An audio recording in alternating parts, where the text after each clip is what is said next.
This issue of Burkina Faso and Captain Ibrahim Traoré has suddenly become one of the biggest political issues in the world, trending regularly on social media. My own interview with our dear friend and guest Nico House on this very subject, literally on this exact subject, is one of our biggest, most viewed clips in all the history of the mother of all talk shows. It's in the millions. Millions of people have watched it. Millions have watched what Nico House said and what I said about Captain Traoré. It's even worse than you said, Amy. He didn't just accuse Captain Ibrahim of stealing Burkina Faso's gold. He accused him of stealing Burkina Faso's gold to pay for his own protection. Well, I wonder why he would need protection. Well, one of the obvious reasons is that both France and the United States are quite clearly committed to killing him. What is it about Captain Traoré that they want to kill?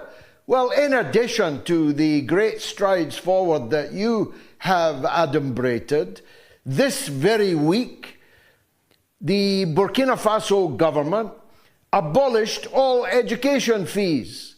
It is now free to go to nursery, primary, secondary, and university in Burkina Faso. What's not to love about that? Traoré has nationalized the building of the country's roads when he discovered that the private French companies that were hitherto building the roads were charging up to 100 times more for the building of those roads than the government of Burkina Faso itself can do. And so he's brought it in-house. There's now a public works department in Burkina Faso, in Ouagadougou, which will henceforth pave and lay roads across the whole country. Tell us why you think there's such an uprising around the world. Blacks, Africans, all around the world seem to be cheering this guy on. I mean, they're coming out in droves for rallies in support of him, wanting the West to keep their hands off. Hands off, yep. Yeah, why do you think and even here in the United States, I'm seeing a lot of support with in the black churches, the pastors coming out and saying, talking about this guy and this leader and praying that the Lord protect him. I mean, why do you think there is such a rallying around him?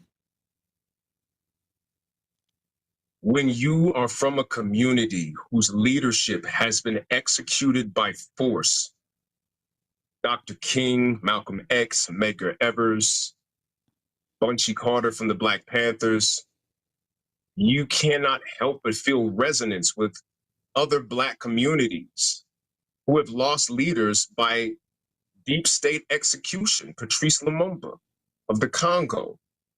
Thomas Sankara himself was executed under suspicious circumstances that fit the deep state model.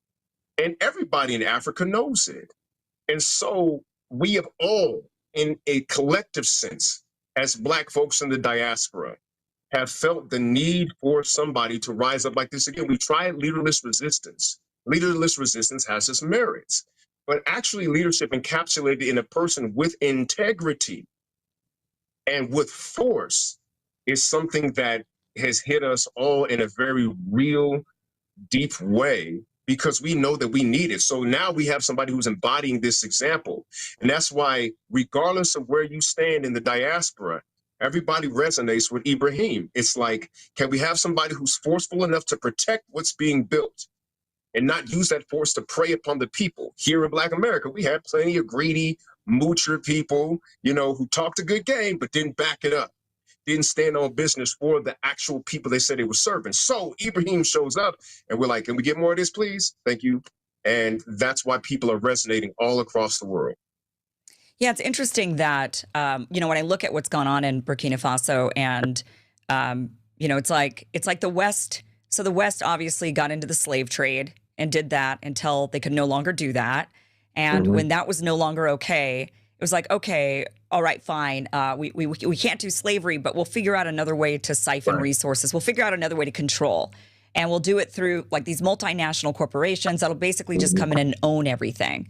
They'll come in and siphon all the resources, own everything, and the people will essentially still be enslaved to us, but just using economic slavery rather than actual bonded in chains type slavery. The West is trying to repeat history. They want to do what they're used to doing, but guess what? Times have changed and we're not going to allow the same thing to happen. What I want us to talk about today is about the similarities between Gaddafi and what is happening to Ibrahim Traoré right now as we speak. If you remember, Gaddafi was taken out by the West, and here is a US politician admitting to it. Libya. We were the ones that caused Gaddafi's death because Hillary Clinton played a game over there, and I was the one that went over there during the war. Gaddafi asked me to come over. I took a Biden staffer and a Bush staffer and a film crew leader from ABC One in New York, Larry Menti, with me, and a cameraman, because I didn't want the CIA to set me up. I hand carried the letter back from Gaddafi offering to resign. The U.S. didn't want him to resign. They wanted to kill him. Why? Because Gaddafi, and I met him 3 times. I took Biden on my second trip to Libya, by the way. He went with me when I spoke to the whole country. And every meeting I had with Gaddafi, he wanted 2 things. He wanted to unite the African continent into a group of nations economically, like like the European economy. He wanted to base it on the gold standard. And the U.S. and Europe didn't want that. And the other thing is they wanted control of his oil, and they wanted control of his sovereign wealth. So Gaddafi had to go. As you heard Kurt Weldon admitting that Gaddafi was taken out by the US, this is not a new information for many, but I just wanted to put that out there because this man admits to being involved to what happened to Gaddafi. And what he said in that clip is that there are 2 things Gaddafi was pushing: the unity of African countries and the minerals. He wanted to use his own minerals for him and his own people, and they did not like that. They wanted to tap into that, so they removed him, right? And what did they used to say before they took him out? They used to tarnish his name. They used to say he's using Libya's resources for his personal gain. He's not a good leader. He's a dictator. They smeared his name and then came after him. Now they have begun the first step to what they did to Gaddafi, which is smear Ibrahim Traoré's name, the president of Burkina Faso. They have started saying that he's using the gold of Burkina Faso to protect himself instead of using it for his people. Absolutely, Chairman. I see this, and I don't mind calling them out, but Captain Traoré and Burkina Faso, as they know that both, whether it's their gold reserves, that is all those proceeds are just in exchange to protect the junta regime. And so it begins. They first tarnish your name. They say that you're misusing your resources. Mind you, this is Burkina Faso's resource, and Ibrahim Traoré is the leader of Burkina Faso at the moment. So as the leader, he's the one that is going to dictate how that gold or how that resource is going to be used. But guess what? The United States want to pick and choose who can run Burkina Faso, who can use the resources, the same thing they did in Libya. And look at Libya right now and look at what they were able to do to Libya. So now when they're trying to repeat history, guess what the people of Burkina Faso and Africans as a whole are saying? We're saying no, it's not going to happen. History is not going to repeat itself because we will not allow it. A very good morning, good afternoon, good evening from wherever you're watching this from. This is the Diaspora Review and I'm your host, Presenter Sam. So, have you ever wondered why certain African leaders seem to disappear the moment they start working for their people? Why their names are smeared, their legacies destroyed, and their countries thrown into chaos? Have you ever sat down and maybe think of that? Well, today we talk about the one and only Ibrahim Traoré, Captain Ibrahim Traoré, the young revolutionary leader of Burkina Faso, and why the West, specifically the United States and France, are visibly unsettled by his rise.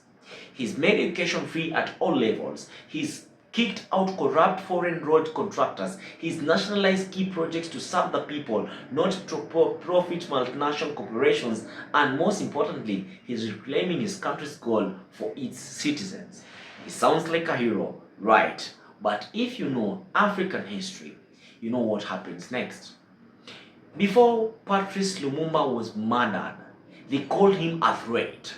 Before Thomas Sankara was gunned down, they labeled him dangerous, and before Muammar Gaddafi was bombed into oblivion, they smeared his name worldwide. Now, they are doing the same to Captain Ibrahim Traoré. So, this video is not just about a man, it's about a pattern, a system, a warning, and a wake-up call. So if you believe in sovereignty, justice, and African liberation, stay with me, because the stakes couldn't be higher. That there is no king, no ruler, no prophet who enjoys 100% the love of his people. That has never happened in these 6,000 years, and it certainly is not so in America, and it was not so in Libya. I never lived in Libya, so I don't know Libya like the Libyans know Libya. But I know something of the good of Muammar Gaddafi that made me to love him as a brother and to feel a great sense of loss at his assassination. Before I say to the public some of the things that Brother Gaddafi did that can be proved at no limit of time, I'd like to read to the public Brother Gaddafi's last will and testament that came out sometime yesterday. As you know, Brother Muammar Gaddafi was offered asylum in other countries. He refused to leave Libya. And as you know, he said he would be martyred in Libya. This is where he lived, this is where he would fight, and this is where he would die. So I'd like to read this will, and I want you to listen carefully to his words. He said, "This is my will. I, Muammar bin Mudabir bin Muhammad bin Abdussalam bin Humaid bin Abu Manya bin Humaid bin Nail al-Fusi Gaddafi, do swear that there is no God but Allah, and that Muhammad is his messenger, peace be upon him. I pledge that I will die as a Muslim." This was written on the 17th of October. He said, "Should I be killed,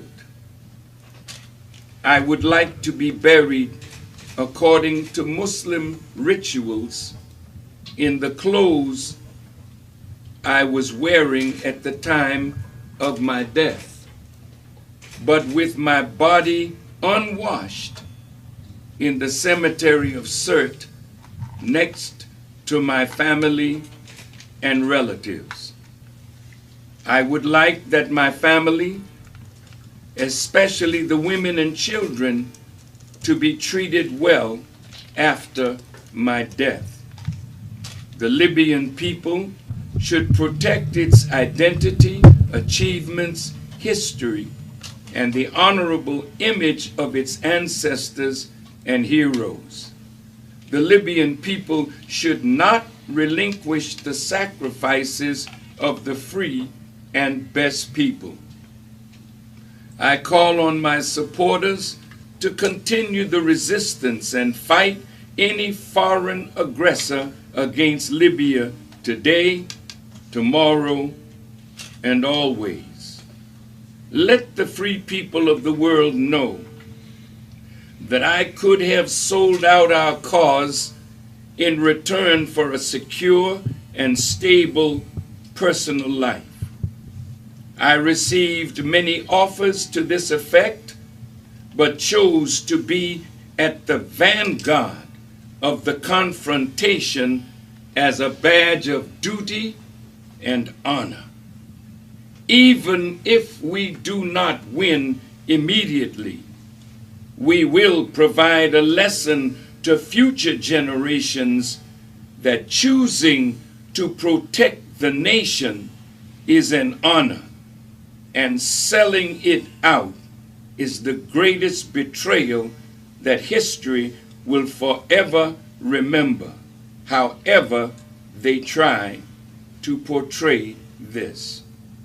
This was the end of his will. He was killed in a military uniform.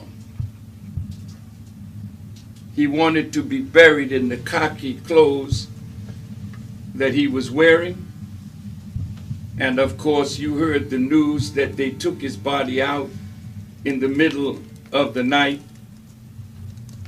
He and his son, Mutasim, who we have in a picture meeting with Hillary Clinton a year and a half ago and shaking hands with Secretary of State Clinton,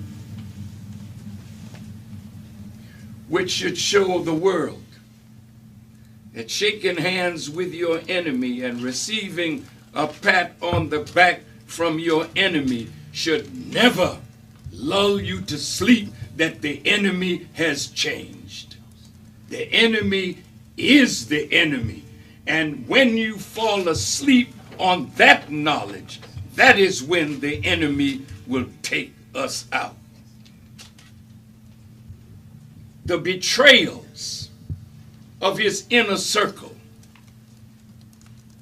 Don't think that that is overseas. That is in our own house. And we today need to watch for those close around for signs of betrayal. Because it is written in the scriptures of the Bible that in the last days perilous times will come. And betrayal will be one of the marks of the end of the world, because people will feel that they'll be safer betraying a good cause, a just cause, to save their lives. Gaddafi died in honor, fighting for the Libya that he believed in. They would never have won if NATO was not bombing day in and day out. Brother Ali Baghdadi, that is a writer and a great Arab writer, said they bombed Libya back to the Stone Age. We were in Libya. We saw Libya being built from the ground up. We witnessed what this man did for the Libyan people. And for NATO to have bombed it like this, watch for Halliburton, watch for Bechtel, watch for the vultures of London, England, and France, and others trying to rebuild the infrastructure that they purposely destroyed, which is against international law. You went for humanitarian purposes, yet 50,000 Libyans lie dead because the West wanted access to the wealth of Libya. Now let me tell you what this man did. Did he kill people? Well, hell, did our president kill people? Talk back to me. Yes. You have made your president an assassin. That the only value that he has now is that he was responsible for the death of Osama bin Laden. He was captured without a weapon. He should have been brought to America, put on trial for the American people to see this man. But he was executed, so you will never know the real truth. Then Alaki, an American citizen who is against America's policies, a drone took him out and then came back later and killed his son. Now Muammar Gaddafi and his sons lie dead. Saddam Hussein and his sons lie dead. Well, what about your sons? They're dying in Iraq on the basis of a lie. They're dying in Afghanistan on the basis of a lie. And now drones are in Pakistan, drones in Somalia, drones in Yemen. When will it stop? America, do you think that you can get away with this? If it's time for another commercial, then you go on and take the commercial. I'm just warming up. Yes, all right. Thank you, Brother Minister. Brother Minister, the Honorable Louis Farrakhan is in our studio. Stay with us. You're watching The Media Connection, and we are joining WVON talk show host Cliff Kelly as he talks to Minister Louis Farrakhan about the killing of Colonel Muammar Gaddafi. It wasn't any money that he loaned to the Honorable Elijah Muhammad, or that he loaned to the Nation of Islam and forgave for $5 million that he loaned us, for you to think that I am that kind of prostitute, that I would give myself to any man for money. It's the principle that made me his brother. Now look at what this man did. After nationalizing the oil, he used the oil revenue to benefit the Libyan people, building schools, infrastructure, universities, hospitals. He raised the literacy rate from 20% when he became the leader, and at the time of his assassination, it is 83%. Libya has one of the finest healthcare systems in the third world. All people have access to doctors, hospitals, clinics, and medicines free of charge. If a Libyan needs surgery that is unavailable in Libya, funding is provided for the surgery to be carried out overseas. He raised the life expectancy of the Libyan people from 44 years, and now at the time of his assassination, 75 years of age. Basic food items were subsidized and electricity was made available throughout the country. Brother Muammar Gaddafi has set up huge irrigation projects which were established in order to support a drive toward agricultural development and food self-sufficiency. He spent $33 billion on the man-made river, where his engineers brought water up out of the desert, and now pipelines ran from Benghazi and Tobruk almost to the door of Tunisia. Any Libyan who wanted to become a farmer was and still is given free use of land, a house, farm equipment, livestock, and seed. Brother Muammar Gaddafi vowed that his own parents, who lived in a tent in the desert, would not be housed until every Libyan was housed. He fulfilled that promise. Under the revolutionary leadership of Muammar Gaddafi, Libya has now attained the highest standard of living in Africa. Money from Libya's oil revenue is directly deposited into the bank account of every Libyan. Women have full access to education, employment, and he has enabled women to serve in the armed forces. And this is most important. Gaddafi was the first and the only leader in the Arab world to formally apologize for the Arab role in the trade in captured Africans. Gaddafi acknowledged that the black Africans were the true owners of Libya and proclaimed in his Green Book, quote, "The black race shall prevail throughout the world." Now, Brother Gaddafi took oil money and started moving the Organization of African Unity toward the African Union with a goal toward uniting 53, now 54 nations in Africa to the United States of Africa. Whenever we called Africa, our call had to go through Europe, and over $500 million went to Europe. But Gaddafi put up 400 million, and the rest of Africa put up 100 million and put up an African satellite. Now you can call directly to Africa from anywhere in the world without going through Europe. He asked the African nations to stop sending their raw materials to Europe to be made into products and then sent back to Africa to be paid for in an exorbitant price range. He wanted the Africans to take their raw materials and make them into products and then sell their products on the world market. This is the man that was assassinated, and I'll close this point.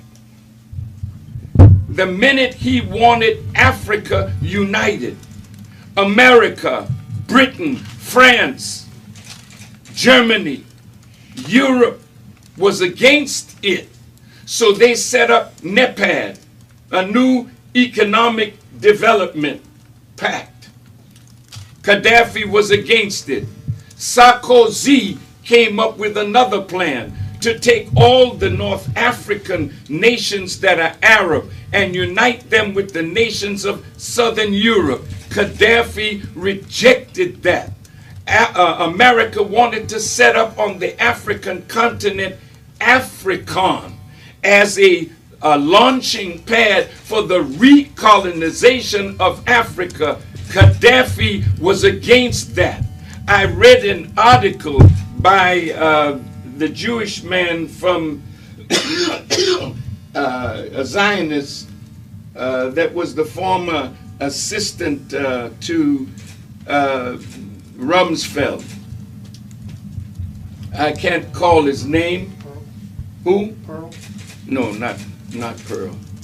Wolfowitz. Wolfowitz, yeah. Wolfowitz. Hold your point, Minister. We got to go to a top of the hour break. That's the kind of information that I wanted you to give us. You're watching The Media Connection, and now we're going to hear some candid words from Minister Louis Farrakhan as he speaks to the media and their role in exposing what he believes is the truth that's not being told. Let's join Cliff Kelly and Minister Louis Farrakhan. This is a hell of a betrayal of the American people when you will not tell them the truth because you're afraid that if you tell the truth, your bosses will take your job from you. That's a hell of a thing. You don't have a democracy when you don't have a free press. You're all slaves, and you love it. So you deserve what you get, the erosion of your democracy. You'll soon be the laughing stock of the world. It's a damn shame. That's why the children are occupying space in New York, in Boston, in Washington, in Chicago, in San Francisco, and other cities. Why? Because they're not looking to you as a source of information for them.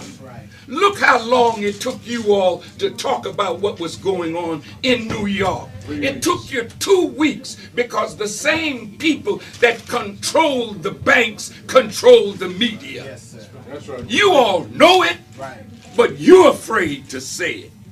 But God put it on Farrakhan to say it for you. Yes, sir. And maybe one day you'll get some courage to stand up and give America free media. a real free fourth estate. But right now, you ain't even worth the time of day. You need somebody to tell the truth. That's right. Okay, guys, welcome back to the channel. And here's the thing. Let's talk about the strategy. Step 1. Smear the leader. Paint them as greedy, corrupt, unstable. It's always the same playbook. That's exactly what's happening to Captain Ibrahim Traoré right now as we speak. And the narrative, he's using Burkina Faso's gold for his personal protection, sounds familiar. That's because it's the same script they used against Gaddafi before they launched missiles over Libya. See here, Gaddafi wanted to unite Africa under one currency backed by gold. He wanted Libya's wealth to benefit Libyans, not foreign oil giants, and for that he was labeled a dictator and removed. Traoré, he's exposing how French companies were charging Burkina Faso more than 4 times the actual cost to build roads. He cancelled those deals. He's bringing infrastructure back under the national control. And to some, that's leadership, but to imperial power, that's rebellion. Sounds weird, and rebellions must be crushed. Just look at history. Leaders put their people first, from Martin Luther King Jr. to Malcolm X, Patrice Lumumba, Thomas Sankara, all met with tragic trends or ends, often with foreign fingerprints all over the same. But this time, it feels different. This time, the global black community is watching, speaking, praying, acting. There are pastors in American churches asking God to protect Traoré. There are African youths rallying behind his vision. There are thinkers, writers, even musicians calling out the Western hypocrisy. And you must be asking yourself, why? Because this isn't just about Burkina Faso. It's about a continent that's tired of being robbed blind. It's about a diaspora that refuses to let another black hero fall in silence. It's about unity. It's a long overdue. So, good people, as I wind up here, I want us to zoom out for a moment. What's really at stake here? Burkina Faso sits on immense gold reserves, the kind of wealth that could transform not just the nation but the entire region. And Captain Ibrahim Traoré wants to make his people, not foreign corporations, benefit from it. He's not asking for permission. He's not bowing to France.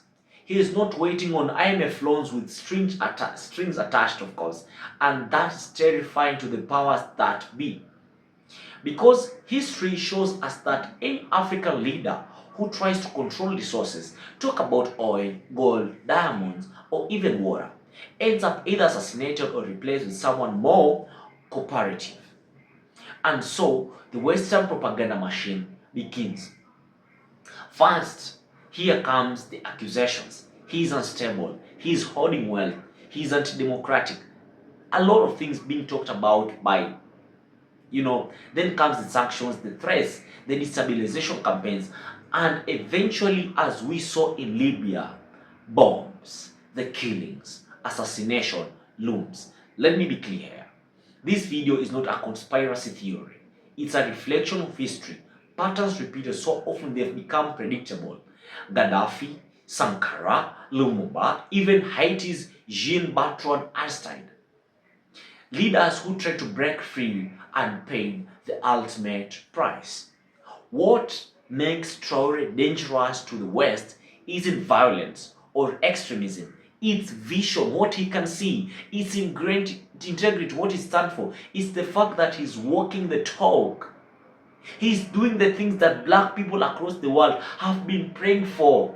Reclaiming dignity, rebuilding institutions, refusing exploitation. And that is why he must be protected. Protected from external forces and internal betrayal. As Minister Louis Farrakhan warned, Gaddafi was not only targeted by the West, but betrayed by his own people. The revolution died from both foreign fire and domestic weakness. So, here's the call, my people, African people both in Africa and the continent and diaspora. Support Traoré, speak up, share his story, refuse the lies. If you're watching from the United States, from the United Kingdom, or Canada, Australia, or anywhere in the diaspora, don't wait until another African visionary is gone before what was lost, what we realize what you've lost. If you are in Africa, organize, educate, and mobilize. This isn't just about one man. It's about the future of an entire people, rising from centuries of exploitation and finally saying, enough is enough. Captain Ibrahim Traoré is not perfect. No leader is perfect. But right now, he represents a dream too valuable to ignore. Let us not fail him. Let us not fail ourselves. Let us stand up and defend our motherland, Africa. Let us come together. Let us unite. Because people do not fear the strong ones. People or regimes fear those who are united. And as always, united we thrive and divided we fall. This is the Diaspora View. I've been your host for today, Presenter Sam. I don't know what you think about this, but tell me in the comments. Don't forget to subscribe if this is the kind of content that you really like and enjoy watching. Turn on post notifications because every day I post new videos like this, and I'd like you to be the very first person to watch my content. And as by now, if you've reached here, give this video a thumbs up and big ups to yourself. Peace out.